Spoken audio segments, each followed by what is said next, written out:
Hello बच्चों, हम लोग स्टार्ट करेंगे आज करंट इलेक्ट्रिसिटी। आई होप आपने अभी तक जितने भी हमारे सीरीज आए हैं फिजिक्स के वो आपने पढ़े होंगे। 12th के सीरीज में मॉडर्न फिजिक्स भी 3-4 वीडियोस आ चुके हैं। रिमेनिंग जो 3-4 वीडियो और हैं वो इसी वीक मैं अपलोड करूंगा।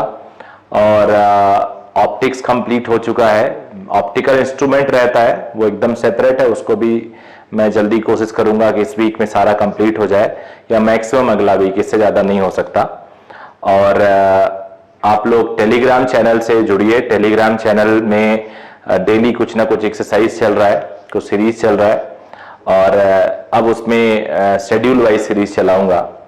तो आप टेलीग्राम चैनल पे उसका लिंक इसके डिस्क्रिप्शन में मिल जाएगा आपको। वहां पे पहले आपको अपना अकाउंट बनाना होता है और हमारे चैनल को अगर आपको पसंद आ रहा है तो इसको जरूर लाइक सब्सक्राइब करिए। तो अल्टरनेटिंग करंट जैसा हेडिंग है, सिंपली ए सी लिख सकते हैं। A for alternating, C for current, but AC current लिखा जाता है ऐसे। अब ये 5 डायग्राम बनाया और भी बना सकता हूं मैं। इन पांचों में से आपको बताना है विच वन इज अल्टरनेटिंग। यहां करंट या वोल्टेज हो सकता है, करंट या वोल्टेज वर्सेस टाइम ग्राफ है मान लो। करंट का वेरिएशन हो सकता है, वोल्टेज का वेरिएशन हो सकता है और ये टाइम का, ऐसे सभी के साथ करंट या वोल्टेज वर्सेस टाइम। वोल्टेज भी हो सकता है। चलो यहां वोल्टेज लिख दिया, यहां भी वोल्टेज लिख दिया। तो कौन कौन सा अल्टरनेटिंग है? पहला अल्टरनेटिंग है, बिकॉज ये बड़ा कॉमन अल्टरनेटिंग है और हमारे घरों में फ्लो करता है। ये हमारे घरों में जो करंट आता है वो यही एसी होता है। अच्छा, ये अल्टरनेटिंग है कि नहीं है? नहीं, प्लस माइनस नहीं हो रहा है तो अल्टरनेटिंग नहीं है। ऑल्दो ये वेरिएबल है, पीरियोडिक है, बट अल्टरनेटिंग नहीं है। ये पीरियोडिक है, सिंपल हार्मोनिक है, साइन कर्व वैसे तो अगर देखा जाए तो। ये भी अल्टरनेटिंग नहीं है, प्लस माइनस नहीं है, बट पीरियोडिक है, वेरिएबल है। ये अल्टरनेटिंग है, प्लस माइनस ऐसे। ये अल्टरनेटिंग है स्क्वायर वेव। तो अब आप लोग को अल्टरनेटिंग तो पढ़ना ही है बिकॉज हेडिंग है, लेकिन साथ ही साथ ये पीरियोडिक फंक्शन के भी कुछ क्वेश्चंस करने हैं। और इस चैप्टर में इस एक ही वीडियो में पूरा खत्म कराऊंगा ये चैप्टर। अगर बहुत लंबा होगा तो इसको 2 पार्ट में तोड़ दूंगा, लेकिन वैसे तो मेरा इरादा है कि मैं इसको खत्म कराऊं। तो अब क्या क्या हमें पढ़ना है डिटेल वो मैं आपको बताता हूं। अगली हेडिंग जो होगी वो सीधे सीधे आपके एग्जाम से रिलेटेड होगी, मतलब इसमें सब इजी है। और कोशिश रहेगा चैप्टर के एंड में आपको अल्टरनेटिंग के लिए एक बढ़िया अंडरस्टैंडिंग डेवलप हो और आप ये विश करें, आप ये भगवान से प्रे करें कि आपके एग्जाम में इसके क्वेश्चन जरूर आए, क्योंकि एक्चुअल में ये बहुत इजी होता है। तो अभी जो हेडिंग है वो एवरेज और मीन वैल्यू। बेटा एवरेज का साइन मैं ये देता हूं, वैसे यही साइन होता है, यूज किया जाता है, एवरेज और मीन वैल्यू। अब एवरेज और मीन वैल्यू जब हम यूज करेंगे तो कुछ डेफिनेटली आपको पता है इस चैप्टर का मैं शॉर्टकट देने वाला हूं आपको, तो कुछ शॉर्टकट मेरी तरफ से ले लो। साइन अगर है, बिकॉज सबसे ज्यादा साइन और कोसाइन यूज होगा, तो साइन का कर्व ये होता है। मान लो I is equal to I naught sine, और ये पीरियोडिक फंक्शन होता है ओमेगा 2π/t इंटू टी लिखते हैं ऐसे। मान लो करंट है, तो अगर इसका मैं एवरेज निकालूं पूरे साइकिल का तो ये 0 आता है। ऐसा इसलिए होता है कि साइन का एवरेज पूरे साइकिल में 0 होता है। और ये मैं नहीं कहता हूं, ये आप सब एस्टिमेट कर सकते हो, देख सकते हो।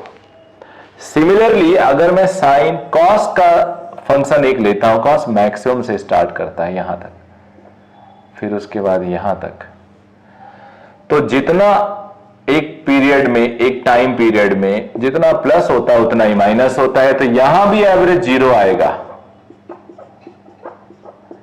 कॉस का एवरेज भी 0 होता है। तो साइन का भी एवरेज 0, कॉस का भी एवरेज 0। तो अब मैं आपको बताऊंगा, कुछ आपको याद रखना है, चाहे साइन का एवरेज हो, चाहे कॉस का एवरेज हो,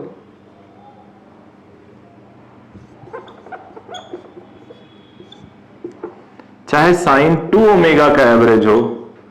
बेसिकली 2 ओमेगा करने से सिर्फ टाइम पीरियड में फर्क आता है, नेचर वही रहता है। चाहे साइन 3 ओमेगा हो, और इन चाहे साइन एन ओमेगा हो, सबका एवरेज 0 आएगा। याद रखना ये। अदरवाइज पता अभी तुम्हारे पास क्या तरीका है to get it, to identify it. आपके पास जो तरीका है वो है इंटीग्रेशन का। इंटीग्रेट करके आप 0 प्रूव करते हो। इंटीग्रेट कैसे करते हो? एवरेज निकालना हो तो हम लोग क्या करते हैं, आई टी का फंक्शन है I D T upon D T, 0 to t time 0 to t time, solve करने पे 0 आएगा। तो बेटा हमें पढ़ना है साइन, मेन हमारे सिलेबस में साइन है, साइन या कोसाइन, और उसका एवरेज 0 अगर आ रहा है then why we are studying average value. अगर 0 आता तो शायद किनारे थोड़ा बहुत कहीं देख लेते, इतना तो नहीं पढ़ते। तो एवरेज की बात जब की जाती है तो हमेशा ऐसे फंक्शन में अल्टरनेटिंग सर्किट में आधे पार्ट का, आधे साइकिल का एवरेज निकालते हैं। आधे साइकिल यानी 0 से t/2, यहां तक का एवरेज 0 से t/2, ये t है, 0 से ये t/4, t/2, t/3, t/4, तो आधे साइकिल मतलब कोई या तो प्लस या तो माइनस। तो आधे का एवरेज साइन का या कोसाइन का होगा, वो होगा 2/π। याद कर लो, इंटीग्रेट करने पे भी यही आएगा। अगर मैं इसी इंटीग्रेशन में I average I D T upon D T 0 से t/2, 0 से t/2, तो आई लिखेंगे हम लोग आई नॉट तो आएगा ही, और साइन की जगह पे 2/π, तो सॉल्व करने पे 2i0/π आ जाता है एवरेज वैल्यू। तो ये सब मैं अभी करूंगा, आप चिंता नहीं करना, अभी मैं करूंगा, लेकिन आपको एक शॉर्टकट दे रहा हूं, इसका यूज करेंगे। और सुनो, जब साइन स्क्वायर आ जाए, साइन स्क्वायर का मतलब हुआ बेटा, अगर ये साइन का फंक्शन है, कॉन्सेप्ट क्लियर करो अभी, ये अगर साइन का फंक्शन है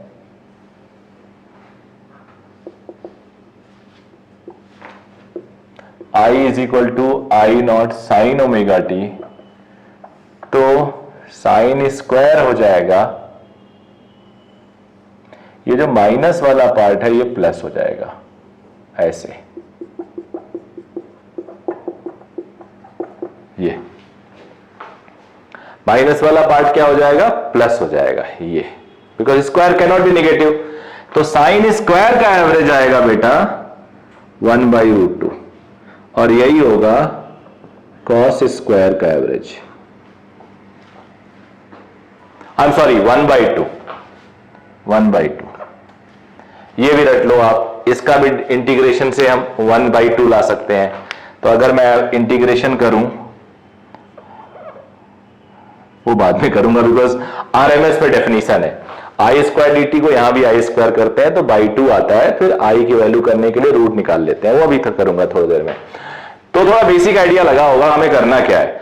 याद रखना, मैं इस तरह से यूज करूंगा और ये पूरे चैप्टर में मुझे एफिशिएंट बनाएगा, आपको कंफर्टेबल बनाएगा। ये टर्म यूज करना, average of sine is 0, average of sine 2 is 0, average of cos is 0, average of cos 2 is 0, average of sine in half cycle is 2/5, cos in half cycle is 2/π। You know, cos के लिए average 0 से t/2 मत लेना, because plus और minus 0, आप ले सकते हो t/4 से 3t/4, 3t/4 से ये 5t/4, यहां तक लेना, मतलब एक प्लस हो या माइनस हो। तो एवरेज बेसिकली ये 0 से मैक्सिमम हो रहा है, मैक्सिमम से 0, तो एवरेज कहां आया, तो यहां कहीं आएगा 2/π। तो एक तरह से ये हमने आप बेसिक आइडिया सीखा। अब आते हैं डेफिनेशन की तरफ, एवरेज और मीन वैल्यू। तो पर्पस आप समझ गए, एवरेज का जो पर्पस निकालने का होता है वो बताने का होता है कि उसके जो वेरिएशन हो रहे हैं, उस वेरिएशन को अगर इग्नोर करके हमें एक मान ले कि कितना इसका मैग्नीट्यूड होगा, तो वही एवरेज होता है। और ये बहुत जरूरी होता है कहीं भी डिफाइन करने के लिए। तो पूरे मेथड से मैं सॉल्व कराऊंगा बिल्कुल उस तरह से जैसे कि कोई 11वीं का बच्चा पहली बार पढ़े। टाइम डिपेंडेंट है तो आई एम सॉरी 12वीं का बच्चा, आई डी टी, ये एवरेज का फॉर्मूला हुआ, और V average V D T upon D T. अब इसका जो लिमिट है वो आधा ही रखेंगे हम लोग। चलो सॉल्व कर लेते हैं। एग्जाम्पल,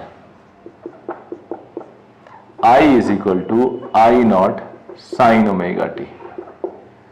तो आई एवरेज निकालना है हाफ साइकिल का, आई एवरेज हाफ साइकिल। तो ये हो जाएगा बेटा आई नॉट साइन ओमेगा टी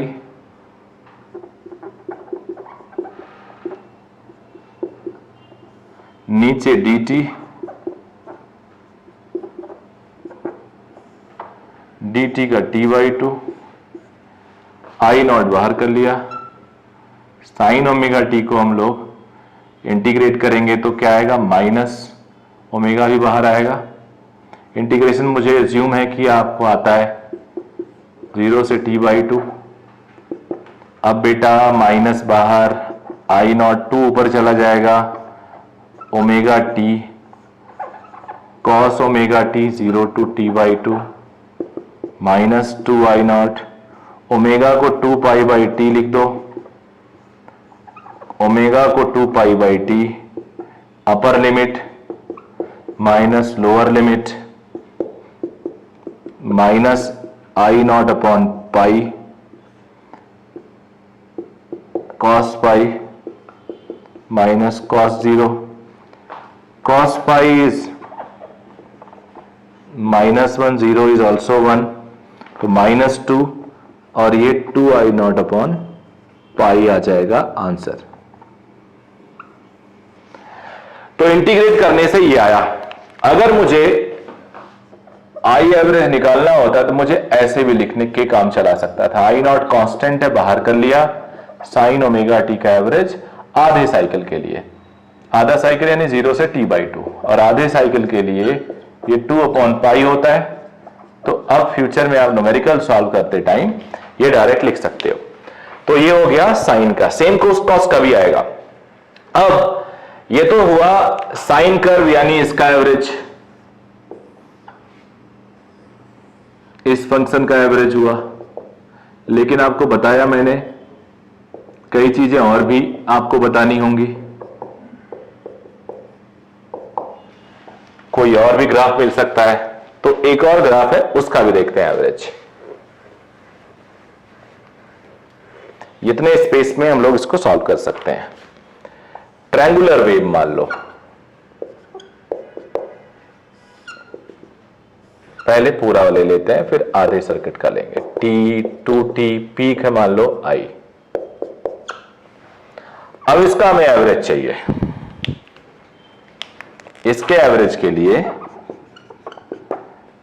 नीचे dt का इंटीग्रेशन बेसिकली t हो जाता है और टोटल टाइम भी कह सकते हो।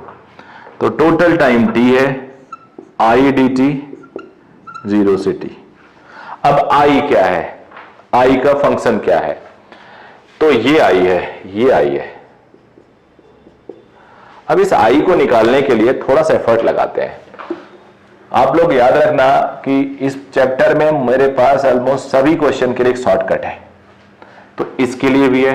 ऐसे क्वेश्चन के लिए शायद पेन नहीं यूज करना पड़ेगा, ना मुझे ना आपको। तो लेकिन फिर भी मैं पहला क्वेश्चन है तो थोड़ा तरीके से सॉल्व करोगे तभी आपको इंपॉर्टेंस पता चलेगी। एक कोई ग्राफ ऐसा है, यहां से जा रहा है, ये y है ये x है, तो y is equal to mx लिख सकते हो। तो यहां भी ये करंट है I, ये t है तो I is equal to mt लिख सकते हो। अब m क्या है, m है स्लोप, स्लोप होता है tan थीटा, tan थीटा होता है परपेंडिकुलर अपॉन बेस। तो ये आ गया, पुट कर लेते हैं।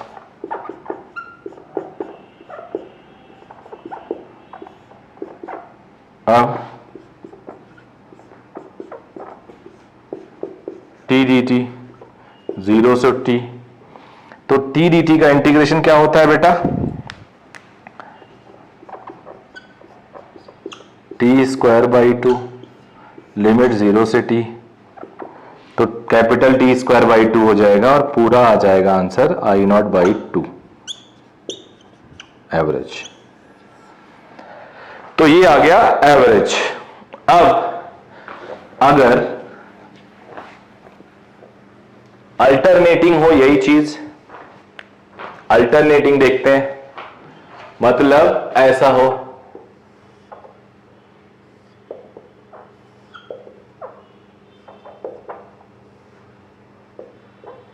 ये t/2,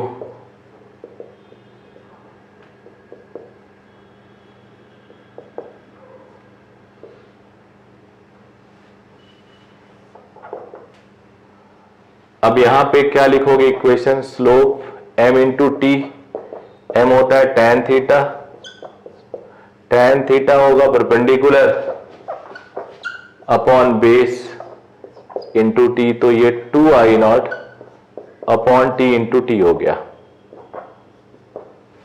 और ये आधा हमें करना है, इसका एवरेज निकालना है। तो देखो कैसे सॉल्व करते हैं।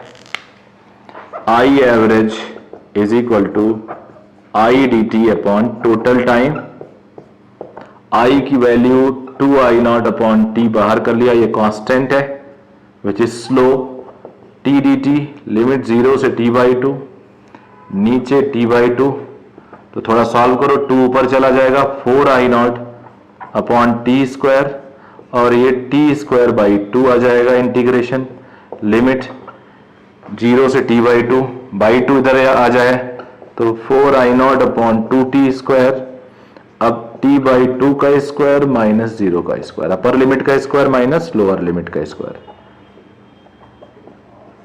तो ये t²/4, t² कैंसिल हो गया और ये आ गया I0/2, यानी दोनों का एवरेज सेम आया, दोनों का एवरेज सेम आया, है ना। इंटरेस्टिंग बात, इसका भी एवरेज वही है, उसका भी एवरेज वही है। अब एक खास बात, शॉर्टकट पे जाते हैं। हमने एवरेज का फॉर्मूला देखा, आई D T upon D T. Integration हमेशा एरिया अंडर द कर्व होता है। अगर हम y dx लिखते हैं तो y और x एरिया के, y एक्सिस पे और x एक्सिस पे कोई एरिया बना, कोई स्ट्रक्चर बना, उसके नीचे का एरिया बताएगा इंटीग्रेशन। तो यहां आई डी टी यानी i और t एक्सिस पे जो कोई कर्व बनेगा, कोई फंक्शन होगा, उसके नीचे का एरिया होगा, ये इंटीग्रेशन। तो यहां पे हम लिख सकते हैं area under I T curve, उतने ही टाइम तक जितना तुम डिफाइन करोगे अपॉन उतना ही टाइम। अब देखो कितना आसान है ये।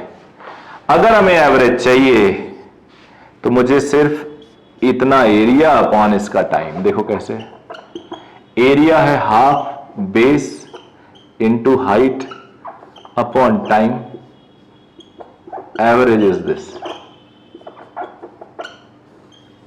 इतना आपने इंटीग्रेशन किया। यहां आ जाओ, यहां पे average area half base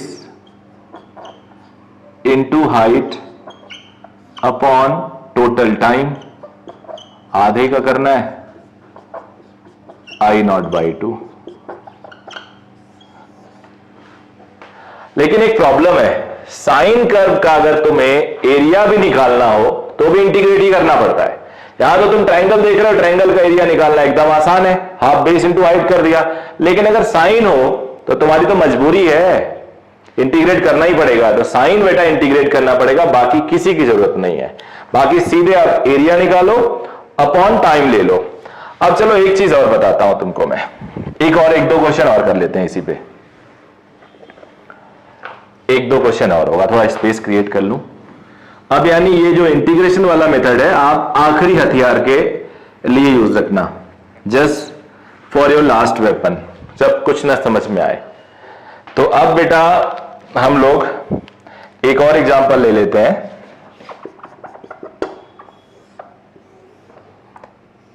triangular and then rectangular, ये ऐसे, इसका क्या होगा एवरेज वैल्यू।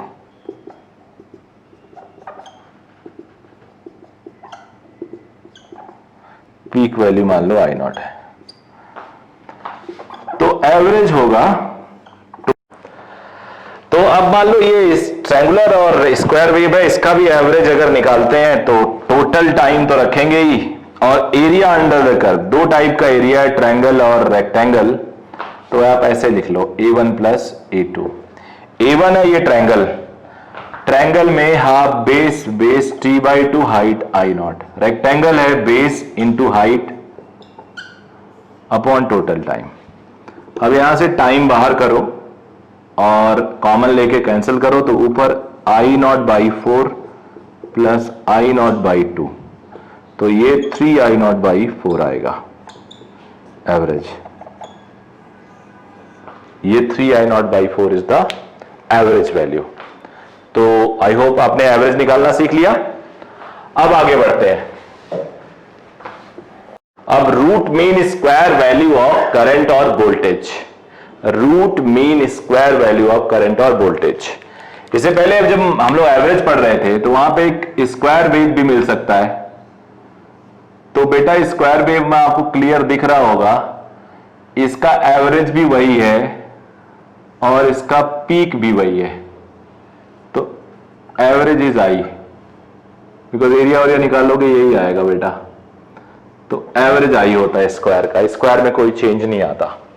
अब देखो रूट मीन स्क्वायर वैल्यू, थोड़ा इसको बेसिक बात समझते हैं। मान लो I1, I2, I3, In है, इसका रूट मीन स्क्वायर निकालना है, तो जरा उल्टा सोचो, स्क्वायर मीन रूट। पहले स्क्वायर कर लेते हैं सबको, सबका स्क्वायर कर लिया,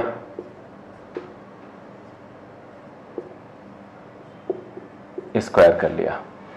अब इनका मीन निकाल लो स्क्वायर का, तो मीन निकालने के लिए ऐसे, फिर रूट ले लो, ये हो जाएगा IRMS। तो ऐसी डेफिनेशन तो ये हो गई जुगाड़ वाली, सही भी है, मैथमेटिकल डेफिनेशन ये सही है, बट फिजिक्स में इसकी डेफिनेशन होती है, ध्यान से सुनना, it is equivalent to DC current which gives same amount of heat when passes through same resistance and for same time। यानी ये equivalent to DC current which gives same amount of heat when passes through same resistance and for equal interval of time। तो जो heat होता है, इधर देखो, heat को हम अगर DC के इक्विवेलेंट है तो ऐसा कह सकते हैं, सेम टाइम मान लो T टाइम के लिए, और ये इक्विवेलेंट टू डीसी करंट, तो IRMS हम ऐसे बोलेंगे, ऐसे लिखते हैं, ये RMS है, RMS value of current, AC current है ये, RMS value of AC voltage. तो R टाइम मान लो T तक है, तो I²R/dt। अब बेटा R तो कांस्टेंट होगा, बाहर आ जाएगा, ये हो गया I²dt अपॉन T। अब इसको हम ऐसे लिख सकते हैं,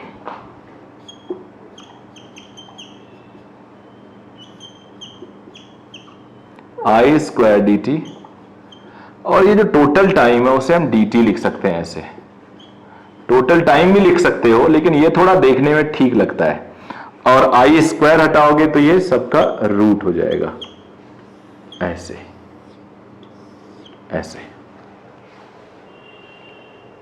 समझ गए आप लोग? IRMS ये आ गया, और ये भी बहुत इंपॉर्टेंट डेफिनेशन है। अब इसका भी मेरे पास शॉर्टकट है, इसके लिए आपको इतना इंटीग्रेशन नहीं करना पड़ेगा, बिकॉज आपको पता है जेई वाले तो इंटीग्रेशन कर लेंगे, बट नीट में बहुत मुश्किल होगा, जहां स्क्वायर आ गया, साइन का फंक्शन आ गया, साइन के स्क्वायर का, फिर उसके बाद कोसाइन आ गया उसके स्क्वायर का, जिसको हम कन्वर्ट करेंगे हाफ एंगल वाले फॉर्मूले से, तो वहां थोड़ा मुश्किल हो जाएगा। तो ऐसे केस के लिए डायरेक्ट मेरे पास एक कॉन्सेप्ट है, याद रखिएगा, IRMS स्क्वायर इज I² का एवरेज। बस ये RMS का फॉर्मूला है मेरी तरफ से, IRMS इज √I² का एवरेज। ये आपको रियल आंसर देगा, बिल्कुल सही आंसर देगा। तो चलिए कुछ क्वेश्चन इस पे भी सॉल्व करते हैं, रूट मीन स्क्वायर पे, सारे कॉन्सेप्ट क्लियर करते हैं, फिर हम लोग सर्किट पे मूव करेंगे।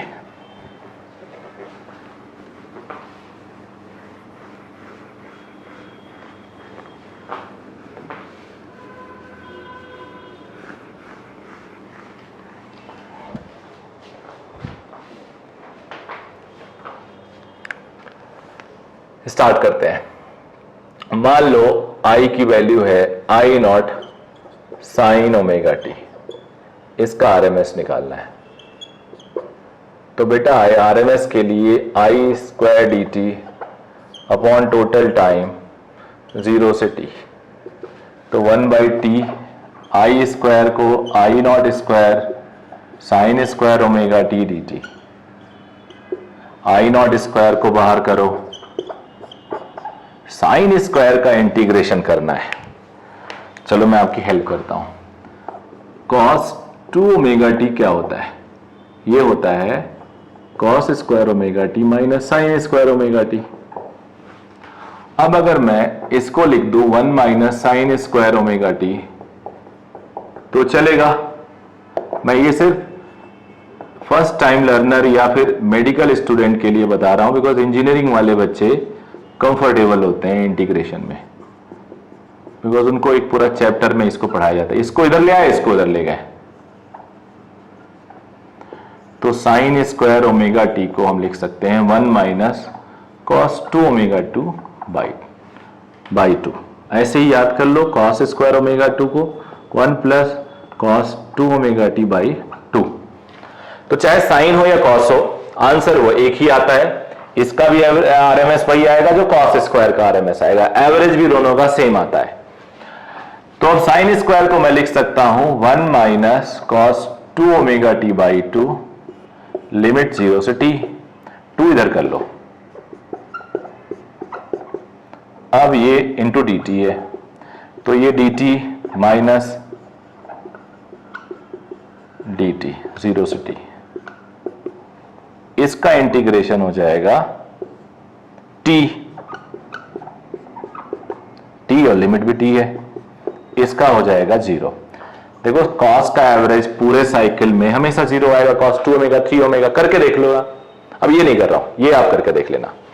तो यहां से I नॉट स्क्वायर बाई 2 हो गया, टी टी कैंसिल हो जाएगा। ये किसकी वैल्यू हो गई? I RMS स्क्वायर की। तो बेटा I RMS की वैल्यू क्या होगी? I not by √2। ये अब यही कॉस की अगर दो तब भी यही आएगा। अगर I is equal to I naught cos omega T है, तब भी इसका भी RMS I नॉट बाई √2 होगा। याद रखिएगा RMS वैल्यू। अब अगर मेरे वाले कॉन्सेप्ट से जाते, ये कहलाता है मेरा कॉन्सेप्ट, तो I स्क्वायर यानी I not square sine square omega T. I not constant है, बाहर करो, साइन स्क्वायर ओमेगा टी का एवरेज आज बताया क्या होगा? हाफ। ये किसकी वैल्यू हो गई? तो यहां से I RMS is I not by √2। तो सेम कॉन्सेप्ट है, ये मेथड है, वो शॉर्टकट है, जुगाड़ है, और आप लोग इसको जुगाड़ से लगाओगे बिल्कुल सही है, जरा सा भी गलत नहीं होगा। बट मेन मेथड जान लो for school purpose only, for competitive purpose बिल्कुल मेन मेथड मत जानो। चलो कुछ एग्जाम्पल करते हैं बेटे, और एग्जाम्पल हमेशा शॉर्टकट मेथड से करेंगे। इस शॉर्टकट मेथड से पहला, find RMS value and mean value of I। अब इसमें क्या क्या है? पहला है, मान लो I इज given as A plus B sine omega T. दूसरा है A sine omega T B cos omega T. तीसरा है I इज गिवन एज ऐसे, मान लो एक फंक्शन है,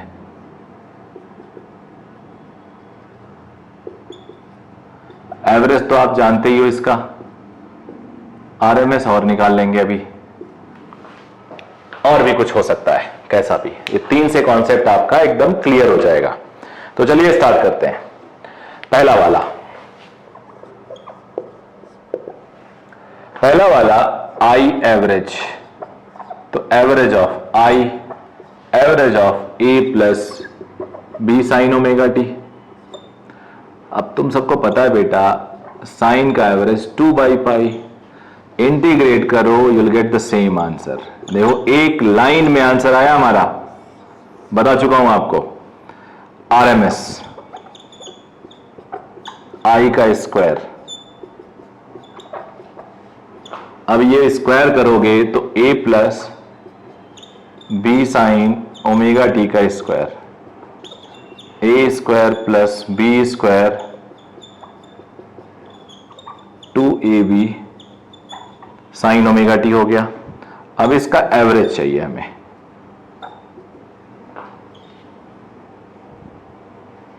तो ए स्क्वायर तो कांस्टेंट है, साइन स्क्वायर का एवरेज आधा, साइन का एवरेज 0, क्योंकि आरएमएस जब लेंगे तो एवरेज पूरे साइकिल का और मीन लेंगे तो एवरेज आधे साइकिल का। तो ये हो गया A square plus B square by 2 under root A square plus B square by 2। ये हो गया आरएमएस वैल्यू। एवरेज वैल्यू इतना, आरएमएस वैल्यू इतना। अब आ जाते हैं दूसरे क्वेश्चन के लिए, सेकंड पार्ट। फिर ये देखेंगे आई एवरेज, तो A sine omega T B cos omega T. Average of half cycle, full cycle 0 but half cycle चाहिए 2/पाई इसका भी, 2/पाई इसका भी, तो 2/पाई ए प्लस बी। ये हो गया। अब आ जाते हैं आरएमएस वैल्यू कंप्लीट साइकिल के लिए। तो आई का स्क्वायर होता है, अब इसका स्क्वायर करना है, तो इसको हम ए मान लें, इसको बी मान लें, तो A square plus B square plus 2ab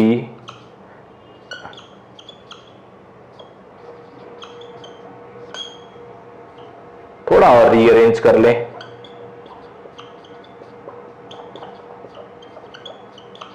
ये देखो क्या बन गया, 2 साइन ए कॉस बी, तो ये बन गया साइन 2 ओमेगा टी। अब साइन स्क्वायर का एवरेज आधा, कॉस स्क्वायर का एवरेज आधा, साइन 2 का एवरेज 0, तो बेटा आई आर एम एस आया under root A square plus B square by 2। कितना इजी है। लेकिन अगर आप इंटीग्रेट करते थोड़ा मुश्किल होता आपके लिए, बड़ा हो जाता, मुश्किल भले ही नहीं होता, मान लो आप कंफर्टेबल हो, लेकिन जितना ज्यादा स्टेप्स एंगेज होता है एग्जामिनेशन में, एरर की चांसेस उतना ही बढ़ जाते हैं, बिकॉज एग्जामिनेशन प्रेशर भी तो होता है, टाइम का ध्यान रखना होता है। अब इसके लिए थोड़ी देर पहले हमने आई का फंक्शन निकाला था, I Y is equal to M X जैसा, तो ये आया था। आप वीडियो पीछे ले जाके आपने नोट किया ही होगा। तो अब यहां पे तो मेरे पास कोई रास्ता नहीं है except using basic formula total time. अब आई स्क्वायर, तो आई नॉट का स्क्वायर, टी का स्क्वायर, टी का स्क्वायर डी टी, और ये तो जो कांस्टेंट है बाहर करो, टी स्क्वायर नीचे जाएगा, एक टी ऑलरेडी है तो T Q, T square D T का इंटीग्रेशन हो जाएगा टी क्यूब बाई 3, तो ये हो जाएगा टी क्यूब कैंसिल, ये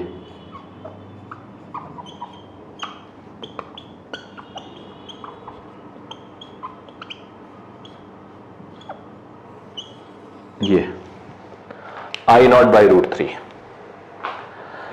तो आपने अभी तक अब इसको कैसा करता हूं, 2 वीडियो में हम लोग बनाते हैं और छोटे छोटे वीडियोस बनाएंगे ज्यादा सही। मेरा during the process of recording मेरे दिमाग में आया कि पहला प्रोसेस हमने आरएमएस और मीन वैल्यू को हम क्लियर कर लें, फिर सर्किट को क्लियर करेंगे हम लोग।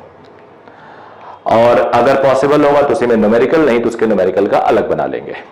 तो आप लोग को आई होप बेसिक क्लियर हो गया होगा। अब इन्हीं बेसिक का यूज करना है हमें सीरीज कॉम्बिनेशन, बेसिकली हमारे सिलेबस में है। AC supply with resistance, AC supply with capacitance, AC supply with inductance, फिर तीनों को सीरीज में, दो को सीरीज में, ये हम लेके सॉल्व करेंगे। तो आई होप आपको समझ में आया होगा। थैंक यू बच्चों।